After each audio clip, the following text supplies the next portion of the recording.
আমরা এই মুহূর্তে দেখাচ্ছি সরকারি চাউলের বস্তা জব্দ করেছে প্রশাসন এবং সেই পরিমাণ এখনো আমরা জানতে পারিনি, তবে অভিযান কার্যক্রম চলছে। এই ঘটনাটি চাঁদপুরের হাজীগঞ্জ উপজেলার 10 নং গন্ধপুর ইউনিয়নের যেই টিয়াবাড়ি এবং দেশগাঁও বাজার এলাকায় দুটি স্থানে অভিযান পরিচালনা করে এই চাউলের বস্তাগুলো জব্দ করা হচ্ছে। এখনো প্রশাসন থেকে তেমন তাৎক্ষণিক কোনো তথ্য এখন নিশ্চিত করেনি, তবে এই চাউলগুলো ইউপি চেয়ারম্যান, সেই স্থানীয় যে ইউপি চেয়ারম্যান রয়েছেন তার বলে ধারণা করা হচ্ছে প্রাথমিকভাবে। প্রশাসন থেকে এই বিষয়ে আরও বিস্তারিত পরে জানানো হবে।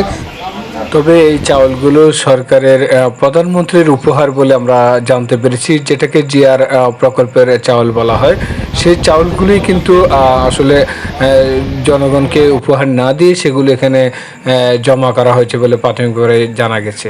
আমরা দেখছি এই অভিযানে কিন্তু হাজীগঞ্জ উপজেলা সহকারী যে কমিশনার রয়েছেন তিনি উপস্থিত রয়েছেন এবং পুলিশ প্রশাসন রয়েছেন, এছাড়াও রয়েছেন প্রকল্প কর্মকর্তা।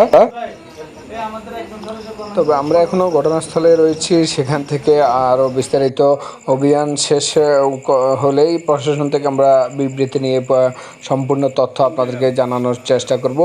তবে এখানকার যে চেয়ারম্যান রয়েছেন গিয়াসউদ্দিন বাচ্চু, ধারণা করা হচ্ছে তিনি এই চাউলগুলো বিভিন্ন স্থানে রেখে বিক্রি করেছেন বলে আমরা স্থানীয়দের মাধ্যমে জানতে পেরেছি। তবে তারপরও প্রশাসন থেকে সঠিক তথ্য আসার পর এগুলো বলা যাবে। তবে একটি স্থান থেকে 22 বস্তা এবং বাকি একটি স্থান থেকে 50-60 বস্তা চাউল জব্দ করার প্রক্রিয়া চলছে। এখনও প্রশাসন সেখানে অভিযানে রয়েছেন।